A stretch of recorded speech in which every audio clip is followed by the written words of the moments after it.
J'ai commencé d'abord en design industriel, pas très loin d'ici, à Créapol, rue de Rivoli, euh, parce que je pense que très vite, très tôt, je me suis proposé à corriger une frustration que j'ai ressentie, qui est que j'avais l'impression d'être entouré ou d'être dans un univers qui n'était pas africain, que je ne rentrais pas en parenté avec l'ensemble des objets qui composaient mon univers. Je trouvais que les chaises, les tables, les baskets, etc., par rapport à ce que j'avais pu voir du potentiel du canon africain, en étant certainement tombé sur quelques catalogues de masques et de statuaires africains, j'avais l'impression qu'il y avait eu quelque chose qui ne s'était pas bien déroulé et que la modernité, je m'en suis rendu compte très vite, n'était pas tissée au bout de l'ancienne corde.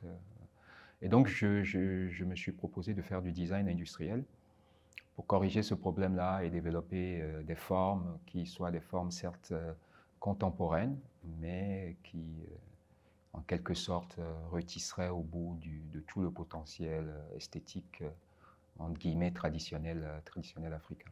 Et quand je suis arrivé en design, ça se passait très bien au tout début, et après, pour des raisons matérielles, mais aussi parce que j'ai compris que un architecte pouvait faire du design, mais qu'un designer ne pouvait pas dessiner des maisons, j'ai décidé de passer en architecture. Et en architecture, toujours dans le projet de faire africain, j'ai tout de suite vu les limites de la formation. Et j'ai découvert à ce moment-là, je crois en lisant Hassan Fati, cette discipline qui est l'anthropologie et qui me permettait d'avoir les éléments qui me manquent pour mieux comprendre les sociétés africaines et donc et proposer ce qui répondrait le mieux à ce qui est leur tropisme. Donc je suis passé en anthropologie à ce moment-là.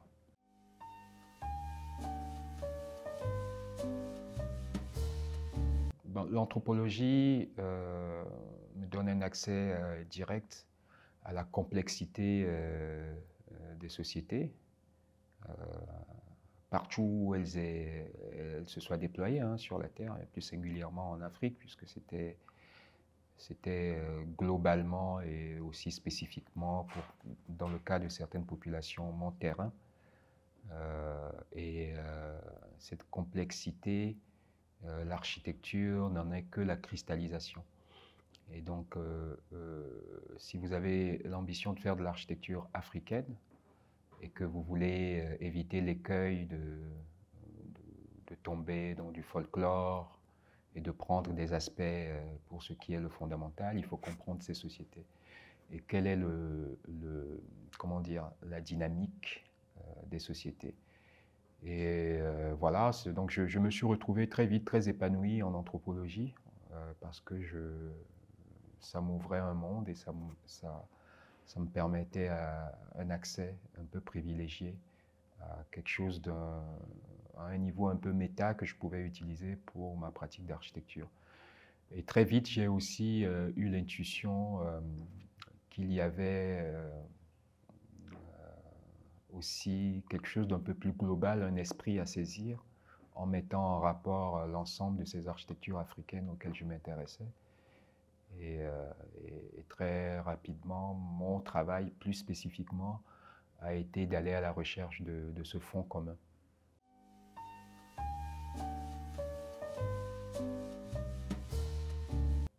Alors, c'est une question très sensible, parce que vous pouvez être piégé, quel que soit le bout par lequel vous décidiez d'y répondre. Moi, j'assume que j'explore ce qui serait plutôt un fond commun à l'ensemble des architectures africaines, pour peu qu'elles soient en terre et qu'elles soient, comment dire, ouais, pour peu qu'elles soient en terre. Mon travail ou mes recherches m'ont amené à quand même identifier une espèce de ligne dure, une sorte de, oui, d'esprit et d'essayer en forçant un peu, en étant un peu abstrait, d'en faire une espèce d'ADN de l'architecture africaine qu'on peut mobiliser, y compris aujourd'hui, dans un geste très contemporain, en étant sûr de faire africain, puisqu'on aura injecté cet ADN-là. Donc l'architecture africaine avec un grand L n'existe pas, parce qu'il y a plusieurs interprétations, plusieurs manifestations selon les sites, mais l'architecture africaine avec un grand A me semble possible à toucher du doigt, parce qu'il y a quand même une vision du monde qui est constante, et les interprétations dont je parle souvent ne sont que des aménagements de cette vision qui est commune par rapport aux contraintes des sites qui, eux, changent ou à la faveur des migrations et des contacts qui se font, un peu d'hybridation. Mais voilà, il y a quand même, de mon point de vue, un esprit.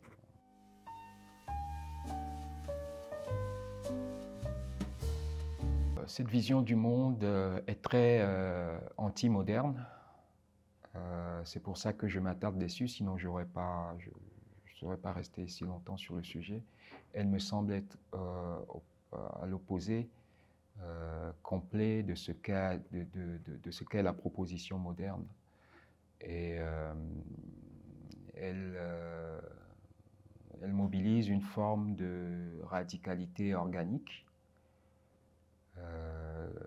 qui peut aussi adresser l'idéal d'artificiel ou l'idéal de synthèse qu'il y a dans la modernité. Donc c'est sa première qualité, en tout cas ce qui me semble en faire d'elle une architecture très contemporaine, pas moderne mais contemporaine, et quelque chose qu'on devrait regarder de près pour adresser les problèmes de notre temps. Mais je pense que les sociétés traditionnelles, partout où elles se sont trouvées, avant qu'elles ne soient mises en crise par la proposition moderne qui est devenue hégémonique, ont certainement développé les mêmes intuitions que ce que je trouve dans l'architecture africaine, et ce dont je parle en parlant de ce que je nomme un radical organique.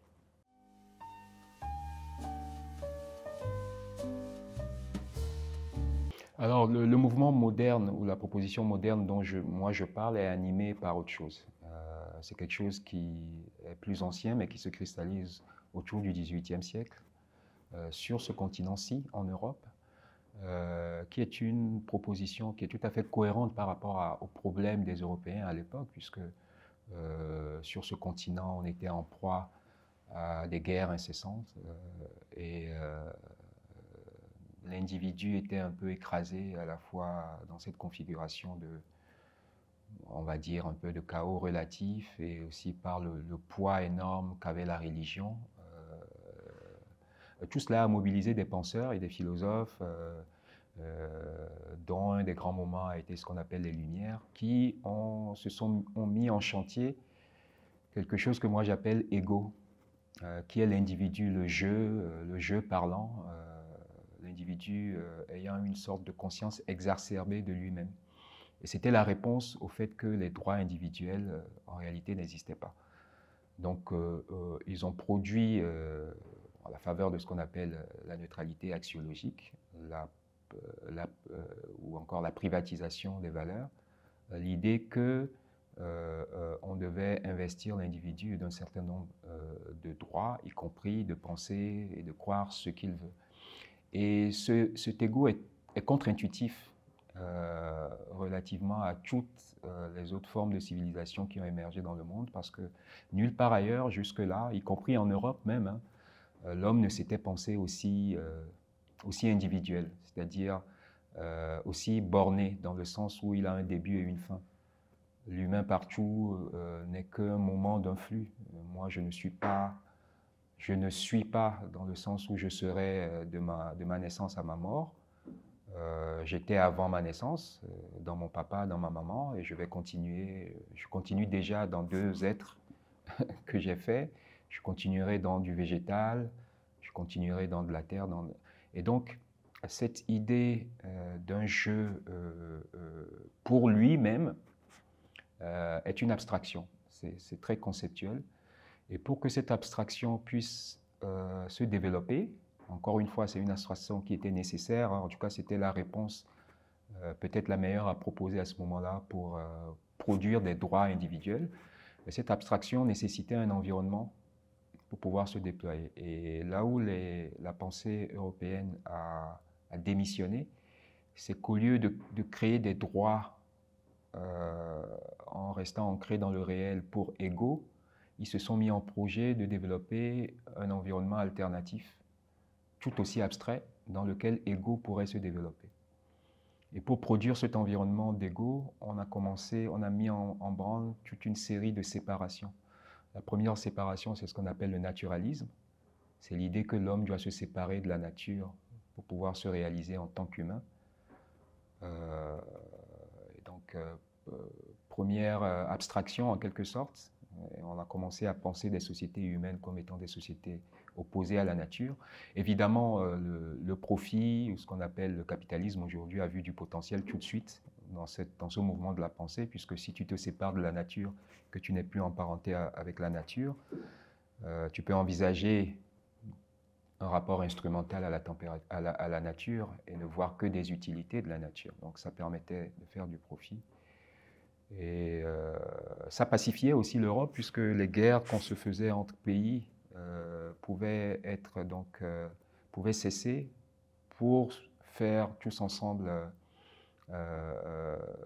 corps contre un nouvel ennemi qui était la nature. Et c'est aussi, entre parenthèses, par extension du domaine de la nature à des humains qui vivaient ailleurs que l'aventure coloniale a été déployée. C'est parce que les Africains étaient naturels qu'on s'est senti autorisé à aller les mettre en esclavage, etc., etc.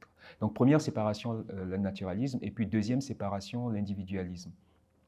C'est-à-dire qu'après avoir théorisé que l'homme devait se séparer de la nature, on a théorisé ici en Europe que l'homme pouvait vivre sans le groupe et que c'était même le moyen pour lui de réaliser son plein potentiel. Donc ces deux mouvements de séparation, encore une fois, très contre-intuitifs, pour toutes les autres sociétés, ça a été une grande révolution de l'esprit ici en Europe, qui a construit donc cette modernité. Et tout le mouvement dont nous souffrons aujourd'hui, de mon point de vue, a pour fondamental cette idée de séparation et l'intérêt à regarder vers des sociétés que moi j'appelle un peu organiques, c'est de voir comment on vit sans séparation. On vit en étant enchâssé dans le groupe et le groupe enchâssé dans la nature. Et quels sont les dispositifs qui partout ont été mis en crise par le déploiement un peu hégémonique du moderne, et comment remettre ces dispositifs-là comme une nouvelle proposition, une alternative au paradigme moderne. En sachant que ce qui a justifié aussi la modernité, c'était le passage à l'échelle. Toutes les qualités que je prête aux structures organiques ne fonctionnent que dans le cadre de petites communautés. Et avec l'apparition des grandes villes, il fallait trouver des moyens d'administrer plus d'humains, et la modernité proposait des choses plus efficaces. Donc tout l'enjeu aujourd'hui est de voir comment on fait du vernaculaire ou comment on fait de la société organique à l'échelle. Et ce que je dis, c'est que les outils existent aujourd'hui en regardant du côté du digital. Et ce qui était une avancée hier, cette forte centralisation que propose le moderne, est archaïque aujourd'hui par rapport au potentiel du digital. Et que grâce au digital, on pourrait rebasculer vers un vernaculaire un peu généralisé. C'est même ce que propose la dernière séquence des révolutions digitales. Quelque chose de très distribué, du pair à pair, de très décentralisé. C'est parce que le digital est uniquement entre les mains de laboratoires d'innovation verrouillés sur un paradigme moderne qu'on a des devices qui continuent à nous faire fonctionner dans quelque chose du séparé.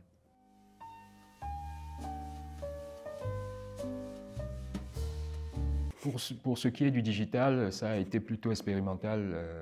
Ça a été d'abord expérimental avant d'être théorique pour ce qui me concerne, puisque ça fait maintenant 12 ans qu'on teste au Togo cette idée que le digital pourrait peut-être nous permettre de nous désintriquer à la fois de la grande cité mondiale dont je parle et de divorcer du paradigme moderne. Comment on le fait? C'est très simple. On prend le digital en potentiel et on le met dans des laboratoires d'innovation qui ne sont pas ceux de la Silicon Valley. Donc pas des laboratoires d'innovation avec des ingénieurs dans des environnements relativement de gens tous les mêmes, qui pensent le produit fini pour des gens très éloignés d'eux.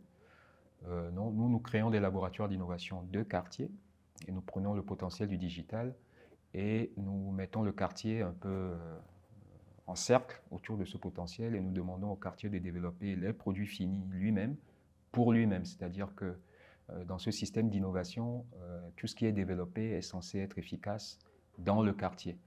Et ce changement d'échelle dans le désir d'innover règle tout de suite les problèmes du système industriel dans lequel nous sommes. Le fait de penser à l'échelle produit plus d'attention à la nature, remet aussi avec la liane du lien, ce que les gens font ensemble, et bon, ça met aussi à distance plein de problèmes sur le problème de logique digitale, sur la souveraineté de la donnée, etc., etc. Donc l'idée, c'est de produire un collectivisme digital qui n'est possible qu'à l'échelle et de mettre toutes les échelles en réseau, puisqu'il s'agit quand même de continuer à se déployer dans un monde quand même devenu global. Voilà un peu le modus operandi, ce qu'on teste, et on le teste à Lomé depuis quelques années maintenant.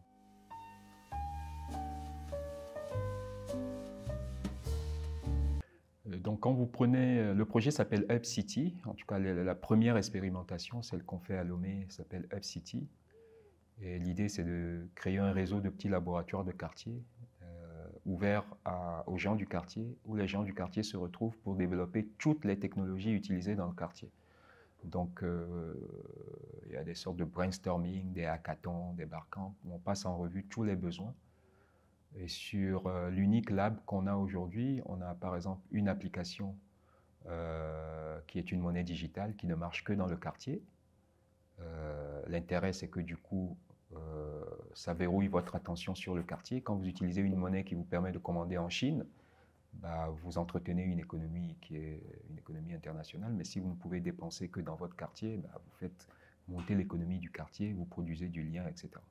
On a un réseau social de quartier, on a un système de collecte de déchets pour le quartier, une plateforme pour une espèce d'AMAP, mais qui fonctionne avec une plateforme du quartier, qui permet à toute personne qui a de l'espace, en suivant une sorte de how-to-do, de se développer son petit potager, et que toute la production du quartier soit centralisée dans le laboratoire qui est à son cœur et rendue disponible pour les besoins du quartier. Donc en réalité, c'est les mêmes innovations en termes de solutions, c'est les mêmes choses qui émergent dans la vallée, toutes ces ressources ou technologies du pair à pair, ce qui a dévié avec l'ubérisation, mais que nous civilisons grâce à l'échelle et au fait que c'est produit collectivement, c'est des communs, il n'y a pas de chef d'entreprise, le bénéfice est redistribué sur la communauté du quartier, en suivant quand même un système d'intéressement pour motiver les gens qui jouent le jeu de cette petite économie digitale de quartier.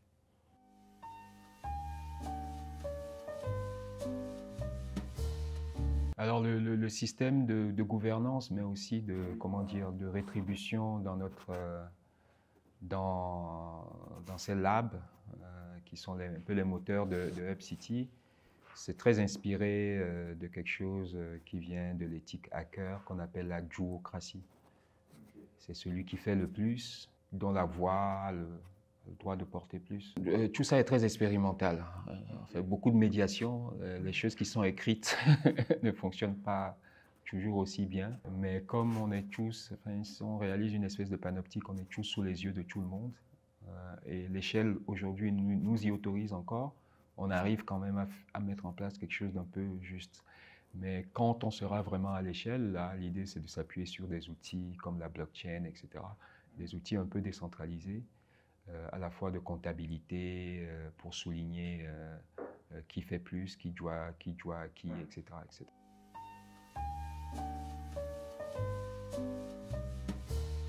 Bon, l'effort au début, c'est surtout de rendre possible cette expérimentation. C'est déjà un gros effort puisque ce dont je parle là est entièrement autofinancé. Ça fait 12 ans qu'on porte cette utopie. Ça nous a échappé, ça a inspiré beaucoup de projets partout dans le monde, y compris même ici en France. Depuis ce projet, beaucoup de personnes se sont formées, ont monté leur propre projet, mais ça n'a jamais, enfin ça a toujours été relativement autofinancé par l'Africaine d'Architecture, donc qui est mon association. Et sauf l'année passée, on a eu 2050, qui est un fonds d'investissement que je dois qualifier d'assez visionnaire, fonds d'investissement français, qui a supporté sur une année cette petite expérimentation. Et ensuite, très rapidement, pour certaines personnes, il s'agit d'incarner ce qu'ils disent. Moi, il a fallu que je théorise. Et donc, j'ai produit l'effort d'en parler, théoriser partout où la forme documentée a circulé. On a plutôt eu de bons retours. Voilà, donc on fait ce qu'on peut à la fois sur le terrain en théorie par rapport à des ressources qui sont très limitées puisque c'est un projet qui est très ambitieux, qui nécessiterait énormément de moyens en réalité, mais qui jusqu'ici est marginal parce que pas supporté.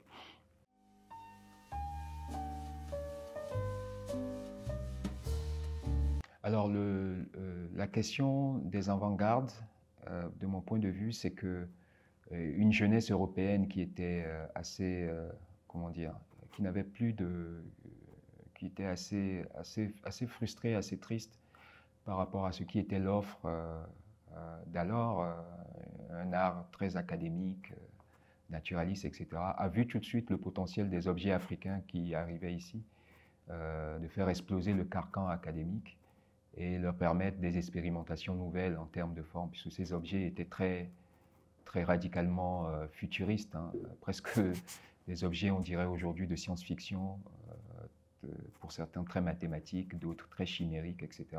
Et donc des artistes, mais aussi des penseurs très doués en Europe ont construit une autre forme, pas la modernité dont je parlais tout à l'heure, mais la modernité en design, en architecture aussi, en s'appuyant sur le potentiel de ces objets-là.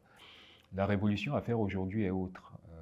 Il ne s'agit pas d'être inspiré ici par à nouveau des formes venues d'ailleurs et de prendre uniquement des apparences, mais faire ce que peut-être la génération des avant-gardes n'a pas réussi à faire, c'est d'aller aussi à l'éthique. Parce qu'on a pris l'esthétique en passant par perte et profit, les valeurs que transportaient ces objets-là. Et pour faire simple, ils ont manqué d'anthropologie en réalité. Et c'est l'effort à produire aujourd'hui, c'est s'ouvrir à d'autres archives, certes, mais prendre les archives dans leur complexité, ne pas prendre que les formes, mais aller aussi à l'essence de ce qui est différent.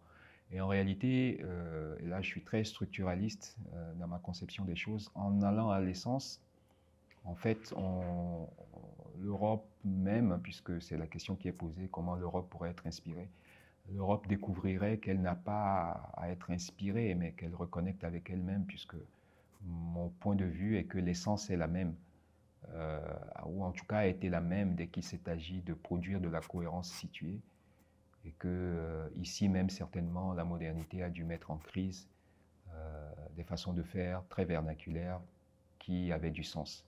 Et en réalité, en voulant s'inspirer de l'autre, ce qu'on ferait, c'est que faire un peu d'archéologie, de beaucoup de bon sens qu'il y avait déjà en Europe même.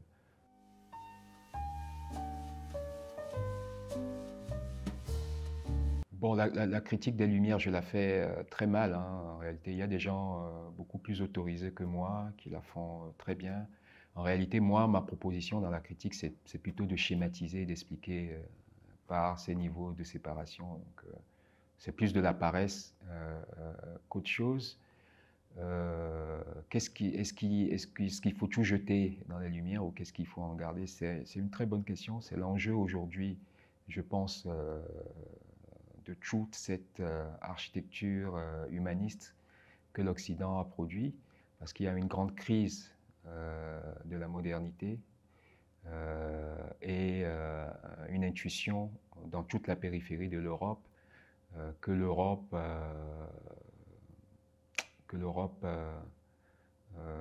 ruse avec ses propres valeurs. Et on est tenté, c'est ce que je crois on appelle la désoccidentalisation, de tout renverser. Et il y a un danger que dans cette forme tout à fait légitime et autorisée de se désoccidentaliser, on perd aussi des choses qui sont fondamentaux et qui sont le legs de quand même un legs positif de tout ce mouvement humaniste. L'idée là aujourd'hui, c'est comment donc adresser la forte centralité de cette pensée humaniste et le fait que l'Occident lui-même entretient une ambiguïté et qu'elle a un rapport instrumental à cet humanisme et à ces concepts. Démocratie est prête à guerre, on ne protège plus personne par démocratie, mais on agresse les gens pour la démocratie. Les droits de l'homme sont aussi instrumentalisés. Comment donc, en quelque sorte, on dessaisit l'Occident de cette autorité sur la pensée qu'elle a elle-même produite et ne pas considérer que le discrédit de l'Occident est un discrédit de ce qu'il y a de positif dans ce qu'elle a quand même produit. Et là, peut-être que par là, on reboucle avec la question de la langue française. Il me semble que ça va se jouer à ce niveau-là, dans la capacité de la langue à elle-même assumer que ce qui était le plus légitime pour l'incarner ont systématiquement trahi ses valeurs. Et comment elle pourrait accueillir pour se survivre et pour patrimonialiser ses valeurs une nouvelle forme de leadership. Ce qui est une question très, très, très vaste, parce que j'ai l'impression que les gens sont plutôt tentés juste de mettre à sac cet outil.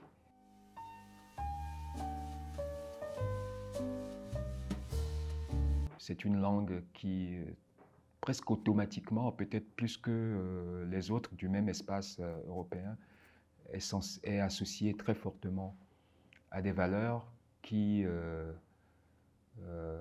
depuis Paris même, sont presque niées, en tout cas vues d'Afrique. Hein. C'est toute la séquence de ce qui a été la prise de parole en français autorisée, c'est-à-dire par la dernière séquence des chefs d'État africains, a été plutôt vécue comme de la violence par l'Afrique.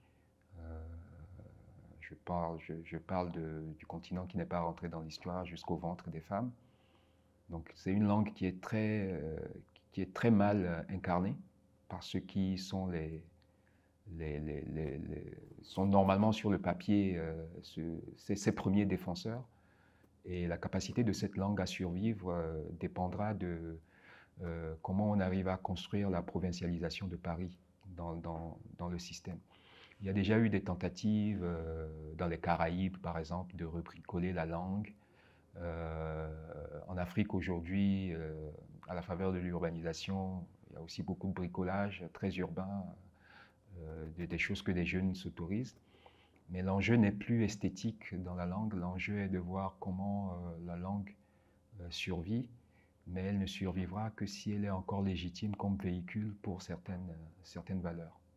Et ceux qui trahissent ces valeurs, paradoxalement, ce n'est pas ceux de la périphérie, mais les gens à qui on donne autorité en premier sur cette langue. Le danger, c'est qu'une langue qui est une langue, pour beaucoup, encore une fois, très automatiquement associée à de la valeur, finisse par paraître comme l'est une autre langue un peu hégémonique, la langue du commerce et la langue de la parole qui n'est pas vraie, la parole qui est intéressée, parce qu'elle est support, essentiellement de, de choses qui sont pas dites.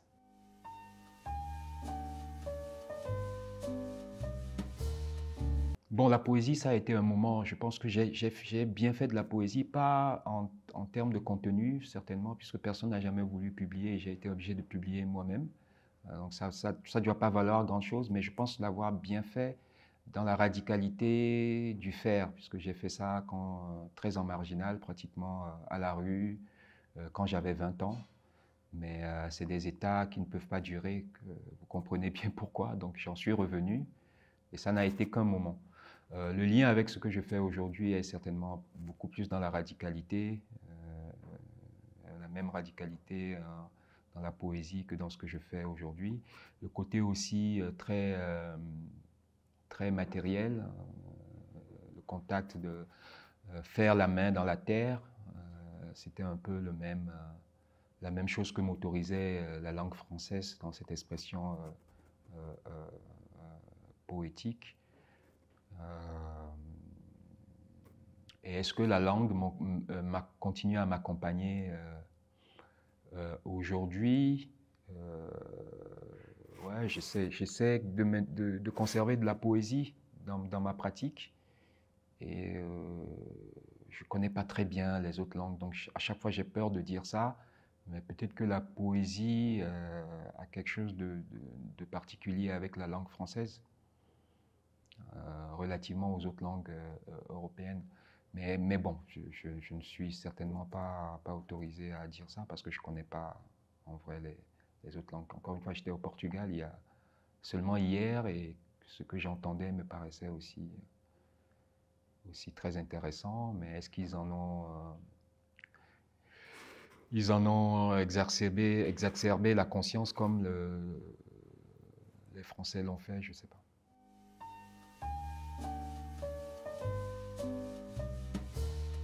L'urbanisme, c'est comme la politique. Si tu ne la fais pas, elle va te faire. On a basculé maintenant dans un processus de métropolisation générale. Il faut considérer que l'humanité entière sera urbaine à une échéance relativement proche. Donc, s'intéresser à l'urbanisme, c'est juste s'intéresser au sort du monde. Il faudrait plus d'éléments pour que je puisse lui répondre quoi que ce soit.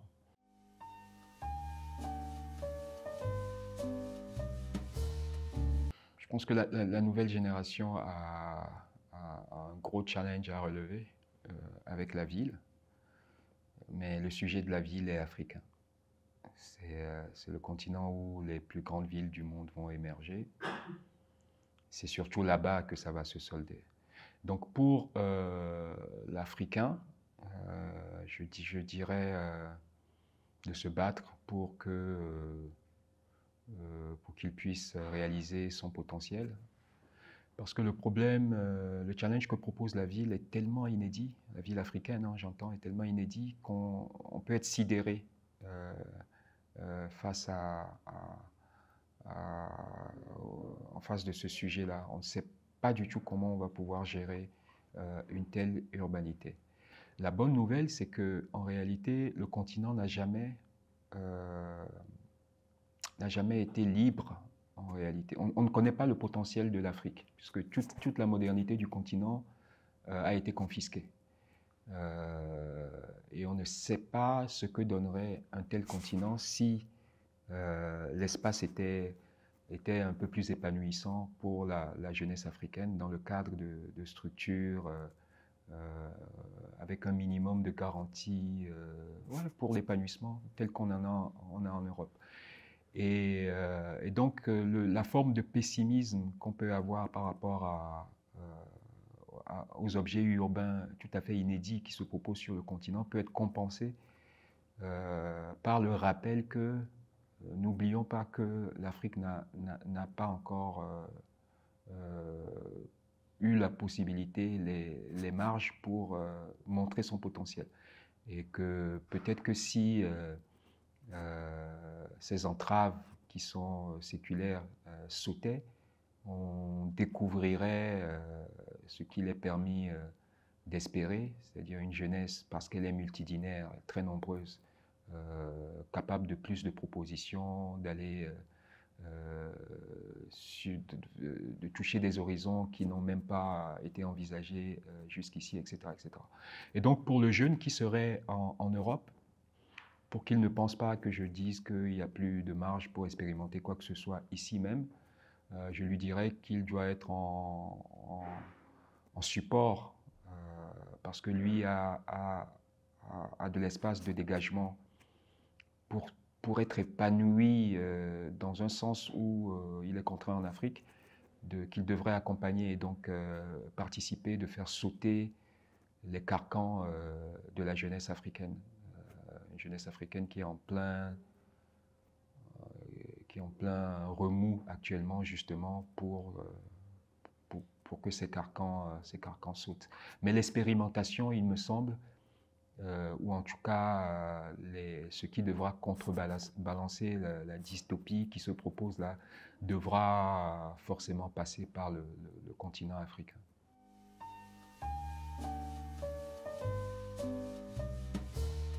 Tout ce qui favorise le dialogue est bon pour l'innovation. Plus il y a de liens, plus il y a de connexions, plus il y a d'idées intéressantes qui émergent. Donc c'est un espace, il me semble, tout à fait nécessaire, dont l'intuition est bonne. Maintenant, est-ce que c'est un espace ouvert où on s'autorise? Est-ce qu'il est suffisamment représentatif pour ce qui est de l'Afrique, de ce qu'est la démographie, par exemple? Qui sont ces maires? Est-ce qu'ils sont suffisamment fous ou fous au niveau de folie qu'exigent les enjeux? Est-ce qu'ils sont suffisamment jeunes pour être en résonance, là aussi, avec les enjeux?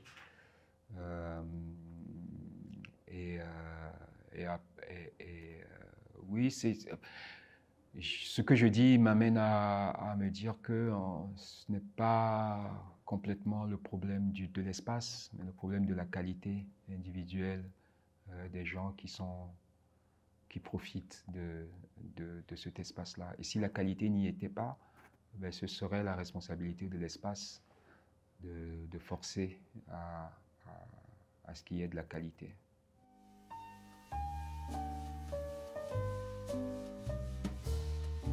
Bon, moi, je suis au Togo.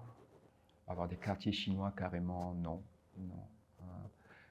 La Chine produit beaucoup cette urbanisation, puisque c'est des entreprises chinoises en concurrence avec des entreprises occidentales qui font les grands travaux.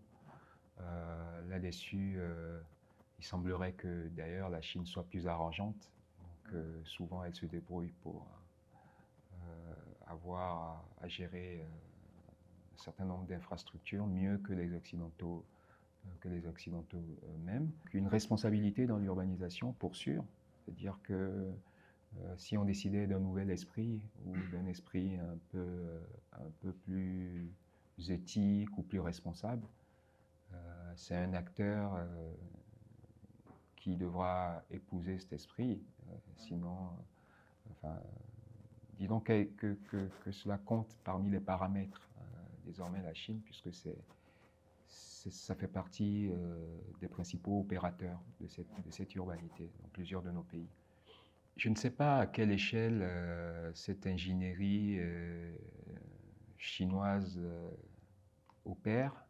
Ce qui est sûr, c'est que très directement, la Chine est moins intéressée à intriguer, au sens où les Occidentaux le font de façon très ouverte, c'est-à-dire à favoriser de la prise de pouvoir, etc., etc. Les Chinois, ils sont moins directement intéressés politiquement et plus dans de la préservation de précaré économique, et là aussi avec énormément de subtilité.